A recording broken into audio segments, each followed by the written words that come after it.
Bismillahi, elhamdülillahi və salatu və selamu alə Rasulillah. Qardaş soruşur ki, Allah razı olsun, yaxşı sualdır həqiqətən. Soruşur ki, biz kişilər elm öyrənirik, Quran əzbəririk, imkan olursa Allahın izni ilə. Yəni çöldə barda oluruq, rahat olur bizim üçün. Bəs qadınlar nə cür? Qadınlar da elm öyrənməlidirlərmi? Yoxsa onlar ancaq elə ev işlərinə məşğul olmalıdırlarmı? Yəni, belə deyək də, təbiri doğrusa, Hasana kimi onlar belə davam edəcəklər. Cavab olaraq Peyğəmbər sallallahu aleyhi ve sellem buyurur ki talabul ilmi faridatun alə kulli muslimin. Talabul ilmi faridatun alə kulli muslimin. Nəbi sallallahu aleyhi ve sellem buyurur ki, elm tələbi hər bir müsəlmana vacibdir. Elm tələbi hər bir müsəlmana vacibdir. Bu hədisin isnadında zəiflik olsa da mənası doğrudur deyən mühaddislər var. Bu hədisin ziyadəsi var. Ziyadə nədir? Muslimətin. Talabul ilmi faridatun alə kulli muslimin və muslimətin. Muslimətin olan hissəsi ziyadədir hədisdə, ziyadə artıqdır. Lakin bunun isnadında nədir? Zəiflik var. Məna baxımından doğrudurmu, yoxsa doğrudur? Doğru deyil, doğrudur. Yəni hər bir müsəlman kişi və qadın, hər bir müsəlman kişinin və qadının üzərinə vacibdir ki, elm öyrənsin. Bunu özünə götürsək, Peyğəmbər sallallahu aleyhi ve sellemin əmridir. Talabul ilmi faridatun alə kulli muslimin. Hətta bu ziyadə olmasa belə, orada bir kəlmə keçir. Necə idi hədis? Talabul ilmi faridatun alə kulli muslimin. Nəkirada gəlir. Nəkirada ərəb dilində nədir? Nəkirada gələndə kəlmə ümumiyyəyə dəlalət edir. Elə deyilmi? Ərəb dilinin qrammatikası qaydasındandır ki, bir kəlmə nəkira yəni bir mənada qeyri-müəyyənlikdə gələrsə, o qeyri-müəyyənlikdə gələn söz nədir? Ümumiyyəyə dəlalət edir. Bir neçə yöndən öyrəndik ki, Peyğəmbərin sallallahu aleyhi ve sellemin hədisi var imiş ki, hər bir kişi və qadın elm öyrənməlidir. Elm öyrənməlidir, şəriə elm öyrənmək. Hədis ravilərinə baxanda görürük ki, nə qədər qadınlar var ki, onlar da Peyğəmbərdən sallallahu aleyhi ve sellemdən rəvayət ediblər. Elə ən çox, ən bariz dəlillərdən kim idi? Ayşə anamız radiyallahu anhə. Sonra barakallahu fikum qadının elm öyrənməsi. Əlbəttə ki, qadın elm öyrənməlidir. Qadının da ən yaxşı müəllimi kimdir? Yoldaşı. İndi Allah korusun, biraz göbul səsinizə də bunu demək lazım. Qadının yoldaşı da özü bilmirsə, bəs onda necə olacaq hal? Kişi də cahil qalır, qadın da cahil qalır, Allah korusun. Yəni, qadın üçün ən yaxşı müəllim kimdir? Onun evində yoldaşı. Yəni, mən özüm də öyrənməliyəm, mənim yoldaşım da öyrənməlidir. Məqsəd bu olmalıdır. Mən öyrənəcəm şəriəti, şərt deyil ki, biz hamımız elm tələbəsi olaq. Yaşadığımız yerdə də. Öyrənəcəm Allahın kitabını doğru şəkildə öyrənməyi, sonra yoldaşımı öyrədəcəm, yoldaşım da üzr istəyirəm, söhbəti məndən getim, ümumən də. Yoldaşım da nədir? Uşaqları öyrədəcəm. Öyrənəcəm ərəb dilini. Öyrənəcəm şəriət elmlərini, tövhidi, sünnəni, fıqhı, bütün məsələləri. Sonra nədir? Qadın da öyrənəcək, uşaqlarını öyrədəcək. Beləliklə Allahın izinə qadın da öyrənmiş olacaq. Qadınla da öyrənmiş olacaq. Yəni, qadınların da arasında Allah mübərrik, Allah bərəkət versin, bildiyimə görə nə qədər əlhamdülillah öyrənənlər var. Qadın müəllimələri azdır, yox, çoxdur. Çoxdur, əlhamdülillah, Allah mübərrik. Əlhamdülillah, dərslər keçirilir, ərəb dili dərslər keçirilir, Quran dərsləri keçirilir, sonra fıqh dərsləri keçirilir, əqidə dərsləri keçirilir. Nə qədər dərslər, nə qədər qruplar var ki, Allah mübərrik, orada nədir? Qadınlar üçün dərslər keçirilir. Ona görə qadınlar özləri birincisi bu məsələdə gələn neynəsinlər? Özləri gərək bu məsələdə himməli olsunlar, əzimkar olsunlar. Ki, mən də öyrənəcəm. Mən də Quran oxumağı gözəl şəkildə öyrənəcəm. Mən də Peyğəmbərin sallallahu aleyhi ve sellemin hədislərini öyrənmək üçün, bilmək üçün, muradını başa düşmək üçün, Allahın ayətlərini başa düşmək üçün ərəb dilini öyrənəcəm. Nə qədər Allah mübərək dediyim kimi qruplar var ki, orada dil keçilir, elhamdülillah. Yəni, birinci kitabdan dördüncü kitaba ki, bildiyimiz Mədinə kitabı. Və digər nədir? Digər kitablar da keçirilir. Sonra qadınlar öyrənəndən sonra əslində onun öyrənməsi özü üçün deyil, onun evladları üçündür. Həm özü üçün, tək özü üçün deyil demək istəyirəm, daha doğrusu. Tək özü üçün deyil. Həm özü üçün də, həm də nədir? Evladları üçün. Sabah qızlarını öyrədəcək, oğlanlarını öyrədəcək. O alimlərdən biri danışırdı, deyirdi, şafi eləyənlər analar idi. Əhmədləri əhməd eləyən analar idi. Onların anaları oldu da. İmam Şafi rahiməhullahın atası tez dünyasını dəyişmişdir, rəhmətullah aleyh. İmam Şafinin anası əlindən tuturdu, aparırdı oğlunu nəyə? Quran mərkəzlərinə, aparırdı elm mərkəzlərinə, elm halqalarına ki, elm öyrən. Uşaqlarını eynirdi, oğlunu aparırdı Şafini, rahiməhullah. Yeri gəlmişkən, İmam Şafinin anası fəqihə qadınlardan idi. O qədər fəqihə, yəni o qədər fıqhı bilən qadınlardan idi ki, Allah'ın ver. Alləmə qadını idi həqiqətən. İmam Şafinin anası. Bir günləri məhkəmə olur. Orada qazi çağırır, şahidlər lazım olur. Qazi İmam Şafinin anası daxil olur məhkəməyə. Məhkəməyə daxil olanda qazi deyir ki, şahidlik elə. İmam Şafinin anası baxır sağına soluna, deyir ki, o birisi qadın ana. Deyir, nə o birisi qadın? Sən şahidlik o birisi gələcək də. Qazi də bilir nə deyir. Deyir, yox.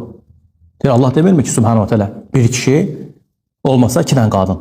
Hanı o birisi deyir? Gələk biz ikimiz də bir yerdə olaq. Görürsünüz, gözlü deyir, o birisi qadın gəlsin deyir. Rahiməhullah. Ona kim öyrətmişdi bunu? Özü öyrənmişdi. Görürsünüz, nə cürə qadınlar olub. Yəni, şafiləri şafi eləyən anaları olub. Əhmədləri əhməd eləyən anaları olub. Şeyxülislam İbn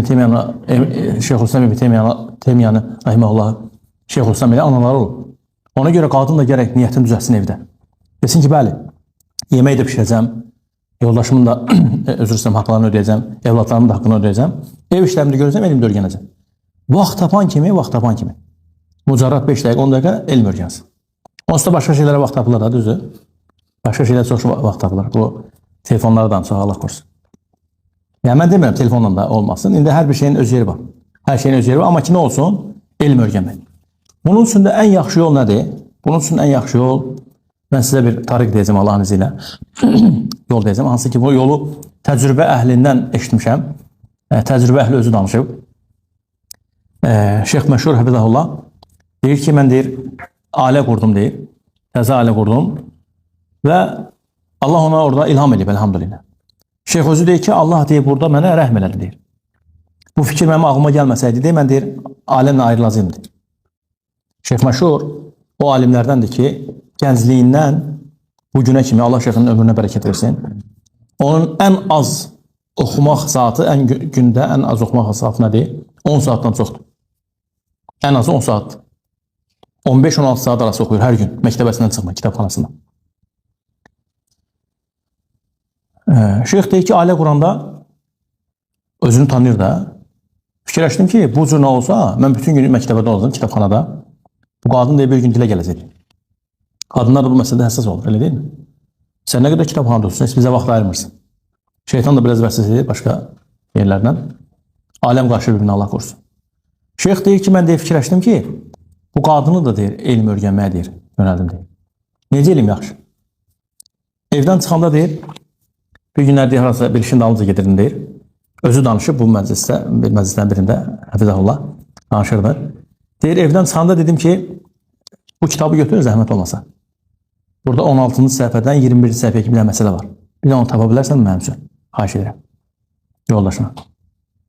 Çalışıb biraz üslubları da gözəlləşdirmək lazımdır. Kobud olmasın da. O şeyx deyir ki, belə dedim, dedi ki, hə, eləyərəm deyir. Mən deyir, getdim işimin ardınca, qaydında deyir, gördüm ki, tapıb, özü sevincilidir. Sevinə ki, əlhamdülillah tapmışam. İndi yoldaşı iş tapışıb da. Dedim, Allah razı olsun, nə gözəl deyir, əlhamdülillah. Bir dənə deyir, təriflər dedim ona deyir. Əslində asan məsələ idi, deyir. Yəni, şeyxin də burada məqsədi varmış, deyir. Onu tapmaq deyir, hamı elə bilərdi. Dedim, o bir dənə o qədər təriflədim ki, Allah səndən razı olsun. Nə yaxşı deyir, bunu tapdın deyir, mənim üçün deyir. Mənim çox mühüm idi deyir. Sabahsı gün bir dənə də başqa bir şeydir. Yavaş-yavaş bir həftənin tamamında deyir, görüm, bu əməl başda oxuyur ki, deyir, subhanallah. Əməl başda oxuyur deyir. Beləliklə deyir, həyatımızı bu cürə qurduq, əlhamdülillah. Qadını görəndə, qadın bu məsələlərdə həssas olur. Qadın görəndə kişi evdə nə ilə məşğul olursa da, özür istəyirəm ağsaqqallardan, mütləq ki, o da yönələcək. O da insan da, qardaş. O da Allaha iman edib, Resulullah'a iman edib sallallahu aleyhi ve sellem. Axirət gününə iman edib. Onun da qəlbində elm sevgisi var, istəyi var. Görəndə ki, yoldaşın nə ilə məşğul olursa, istər-istəməz ona meyl edəcək. Görsə ki, bütün günü yoldaşı Quranla, kitabla, yazı ilə, pozu ilə, bütün gün ancaq işi gücü budur. Mütləq bir gün o da nədir? Təsirlənəcək. Amma görəndə ki, kişi bütün gün evdə telefonla, futbola baxmaqla, Allah qorusun, teleseriyalara baxmaqla, kinolara baxmaqla qadın nə edəcək? Onda qadını yox, özünü qıramaz. Sabahlar sən qadınından başqa şeylər görəndə, Görəndə ki, uşağı düzgün tərbiyələmir, özünü düzgün tərbiyələndirmir, Allah qorusun. Onda qınam onu. Bil ki, sən özün eləmisən. Görəndə ki, sən bütün gün futbola baxırsan, mən futbol oynamağın haramlığından danışmıram. Müşahidədən danışmıram, baxmadan. Futbol oynamaq kimsə başa düşməsin, idmandır. Bu yaxşıdır. Amma oturub bütün günü futbola baxmaq yaxşı deyil, Allah qorusun. Sən oturub bütün gün Quran oxu da, qardaş. Quranla məşğul ol. Yəni bizim o halımız deyil, biz belə deyək də, biz bütün məsələləri düzəltmişik, bir dənə o mu qalıb? O deyirlər, hər şey %100 gedib, bir dənə o qalıb. Bizdə elədir. Biz özümüz və ailələrimiz Quran-Kərim oxuya bilmirik. Elədir, yoxsa elə deyil. Mən haradasa səhv eləsəm, özür istəyirəm, mən burada saxladım, deyin ki, burada düz demədim. Biz özümüz kişilər olaraq, yoldaşlarımızla Qurandan sıfırıq, qardaş. Sıfır. Belə haçana kimi davam edir. 1 Ramazan gəlir, 2 Ramazan gəlir, 3 Ramazan gəlir, 4 Ramazan gəlir. Ramazanlar gəlir, keçir. Hər dəfə deyirik, gələnlər kimi öyrənərik. Hər dəfə deyirik, gələnlər kimi öyrənərik. Ona görə barakallahu fikum, əl-ələ verib Allahın dini öyrənmək lazım. Əl-ələ verib nədir? Kişi də qadınla möhkəm şəkildə, ciddi şəkildə. Biz kitabı əzbərləyəcəyik. Bir də ki, uzun-uzun nədir? Necə deyək? Uzun vaxtlar vermək. Qorxuzmayaq ki, evdə qadınları ki, 1 aya, 2 aya, 1 ilə bunu öyrən. 4 kitabı qutar 1 ilə. Cəmaatın yoldaşı, cəmaatın bacısı, anası qutar. Elə yox. Heç olmaz 2 ilə öyrən, 3 ilə öyrən. Bu biraz da ixlassızlığa aparır adamı, Allah qorusun hardasa. Demək ki, hansısa bir surəni 10 gün əzbərin. Vaxt vermək lazım rahat şəkildə. Onların da işləri olur da, evdə düzdür. Qadınlar kişilərdən biraz fərqli olaraq biz işləri daha çox olur. Heç olmaz, bir dənə surəni sən 2 ay əzbərin. O da bilsin ki, o arxayın vaxtı var, rahat şəkildə nədir? Əzbərsin. Allah daha doğrusunu bilir. Yəni, qadınlar da elm öyrənməlidir. Həm özləri üçün, həm ailələri üçün. Uzun olanda Allahın izniyle saadət olur evdə. Allah hamımızı xeyirlərə müvəffəq eləsin.